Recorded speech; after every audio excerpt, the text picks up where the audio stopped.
Madame, monsieur, bonsoir. Bienvenue dans ce grand journal. Marine Connier, bonsoir. Bonsoir, Kolo Koulibaly. Ravi de vous revoir. Ravi aussi de vous revoir, mesdames, messieurs. Nous partons donc pour cette grande édition. Voici les titres. Fin des campagnes pour les élections législatives à minuit ce vendredi. Le processus suit son cours. Demain a lieu le scrutin de désignation des représentants de la nation à l'Assemblée nationale.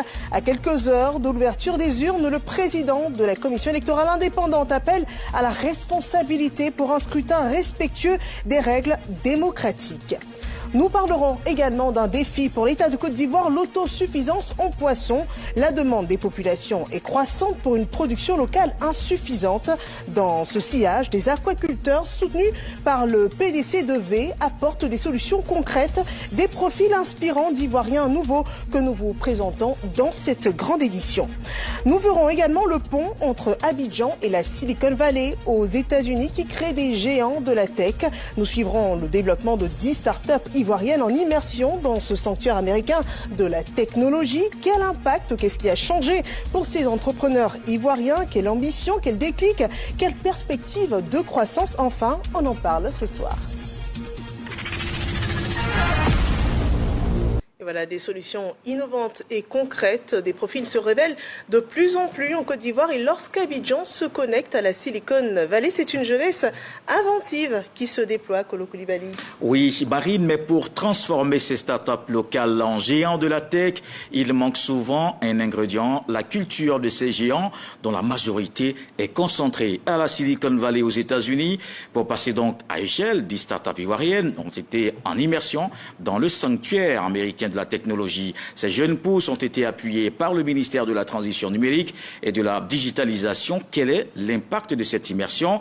La réponse dans ce grand reportage de Victorine Yaoyoboué, Abdoulaziz Ganiou.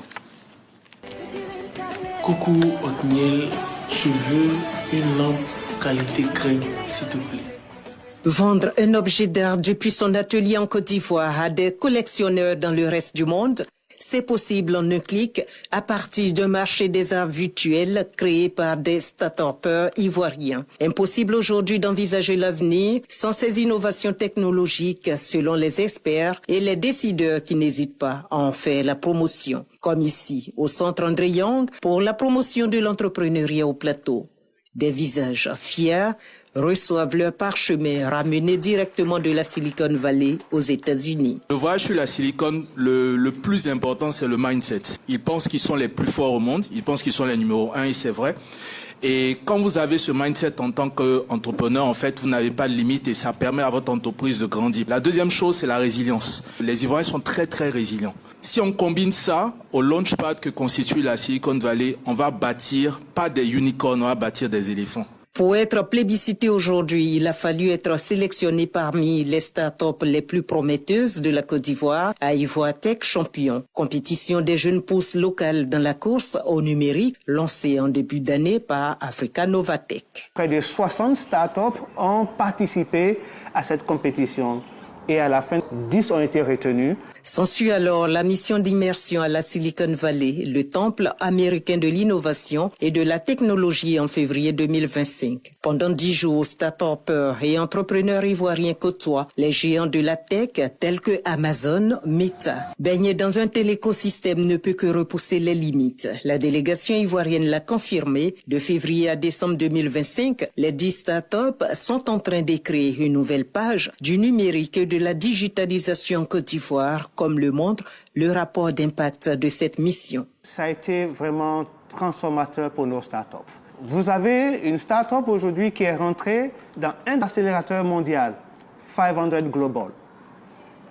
Une startup qui n'avait pas levé des fonds avant de partir, dès qu'elle s'est revenue, elle a pu lever près de 150 000 $. Une startup qui, avant de partir, avait un seul partenaire stratégique.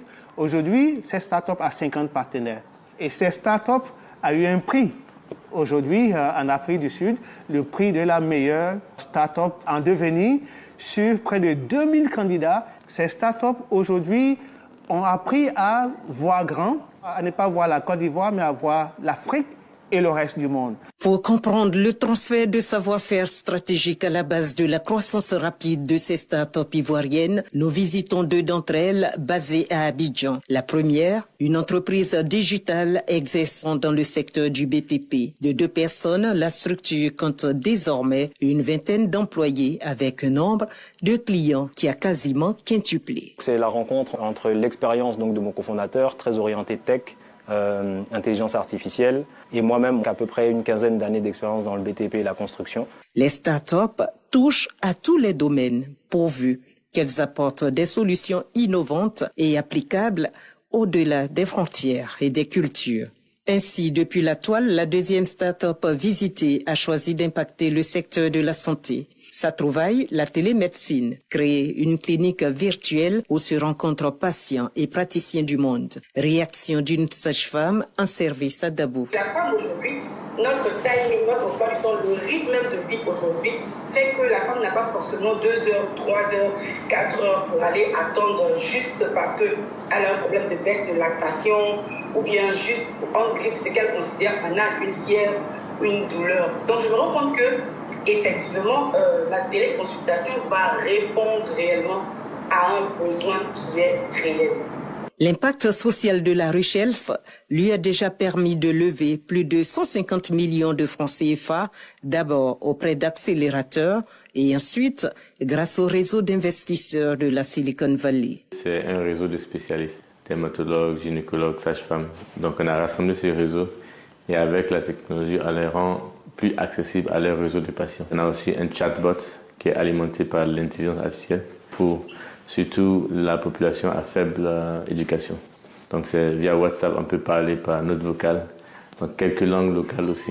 Nous, on a besoin des partenaires financiers locaux, mais quand tu t'assois en face de quelqu'un qui a investi dans l'immobilier pour 30 ans, tu dis, bon, j'ai un site web, ça vaut 5 millions de dollars, je te donne 5%, puis tu dis, mais attends, tu fous de moi.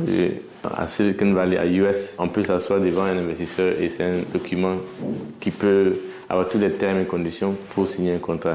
Donc il fallait vraiment s'éduquer sur comment eux, ils ont commencé ce type de startup investment et comment est-ce que ça peut être adapté à ici en Côte d'Ivoire. Et Silicon Valley, ça nous a permis de faire ça.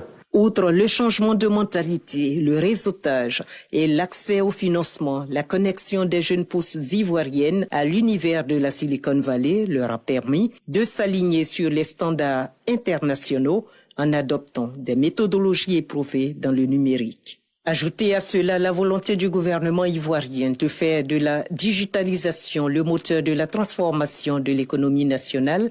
À l'horizon 2030, tous les indicateurs sont donc au vert pour notre pays sur l'échiquier du numérique. Si demain, les entrepreneurs savent qu'ils peuvent aller à Silicon Valley, ils peuvent revenir et être attirés par des investisseurs, tout ça positionne notre pays pour être une locomotive sur le continent. Mark Zuckerberg a visité le Nigeria. Steve Wozniak a visité le Nigeria. Bill Gates a visité le Nigeria. L'ambition des autorités ivoiriennes est réaffirmée par le ministère de la Transition numérique et de la digitalisation à la cérémonie de restitution de la mission à la Silicon Valley. Ce bouillonnement technologique à l'ivoirienne est encouragé par l'ambassadrice des États-Unis en Côte d'Ivoire. Abidjan Silicon Valley, le pont de l'innovation est désormais créé. Africa Novatech prévoit une 2e édition d'Ivoitech Champion pour 2026. L'univers de la tech, c'est le monde de tous les possibles. À tous les start-upers et entrepreneurs locaux, créateurs de données numériques, de s'engouffrer dans la brèche pour que jaillissent dans un avenir proche des géants ivoiriens, aux côtés de ceux des États-Unis et du reste du monde.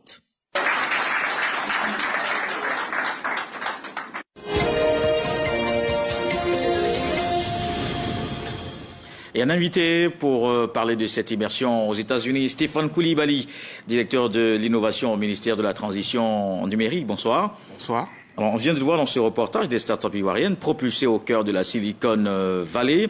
Les résultats sont-ils à la hauteur de cette campagne, de cette mission? Je pense que les résultats sont même au-delà de ce que nous avions espéré initialement. Bien sûr, les résultats chiffrés sont toujours un peu délicats à partager, surtout un an seulement après une expérience aussi enrichissante. Cependant, nous avons des points assez concrets quand il s'agit de l'impact que cette immersion a eu sur nos start-upers, quand il s'agit de leur vision stratégique du développement de leurs solutions, de leurs projets. Ils réfléchissent maintenant en termes de global, de mondial, alors qu'avant c'était plus local et régional. Ça a aussi permis de pouvoir avoir un changement dans leur approche, dans leur stratégie de mise en œuvre de leurs solutions, mais surtout de pouvoir bénéficier des retours comme des investissements, des intégrations d'accélérateurs mondialement connus. Et donc c'est une opportunité pour nos startups de pouvoir vraiment s'afficher au monde entier et de pouvoir bénéficier de financements et de partenariats stratégiques techniques. Alors, Monsieur Coulibaly, bonsoir. Bonsoir. J'ai pu entendre dans ce reportage qu'il ne s'agit pas de former des unicorns, donc des lucornes, mais plutôt des éléphants. Cela dit que le projet a une portée nationale, donc un profit pour la Côte d'Ivoire. Comment est-ce qu'on peut expliquer l'impact palpable de ce projet-là à l'Ivoirien de Minignan, par exemple? Alors, l'ambition de Monsieur le Président de la République, son Excellence Monsieur Alassane Ouattara, était de faire des champions nationaux.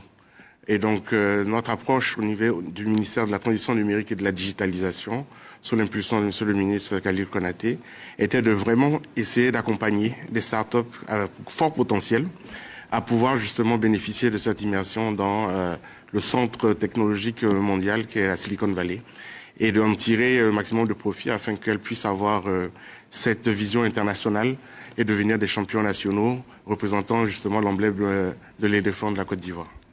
On voit bien qu'il y a un impact tout à fait direct. D'ailleurs, dans le monde, les 10 premières fortunes sont issues de la tech. Donc, c'est important et c'est surtout un vivier pour les Ivoiriens, les jeunes Ivoiriens qui veulent évidemment innover. Et ça nous permet peut-être de nous projeter aussi, nous, la Côte d'Ivoire.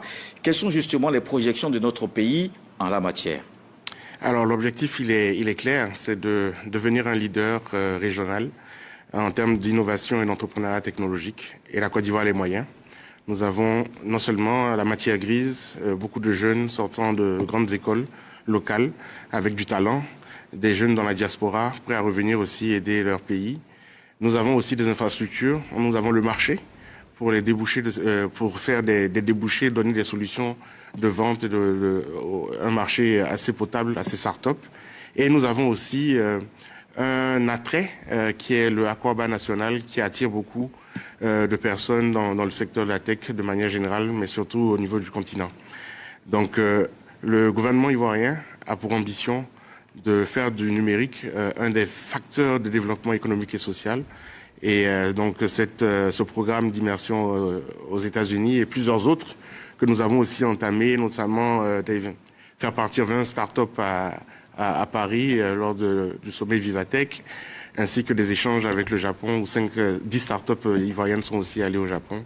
Donc on va multiplier ce genre d'initiatives afin de pouvoir montrer le dynamisme de notre écosystème à l'ensemble du monde entier. Alors ce programme, c'est une initiative privée.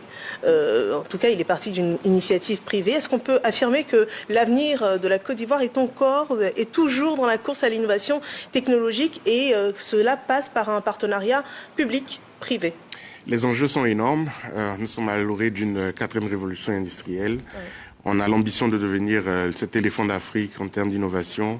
Il nous est important et essentiel et même crucial de le faire tous ensemble. Donc c'est l'ensemble de l'écosystème, secteur privé, secteur public, secteur académique, société civile, que tout le monde s'y mette, notamment nos startups, nos jeunes entrepreneurs, se mettent à l'idée que ça va être un travail d'équipe.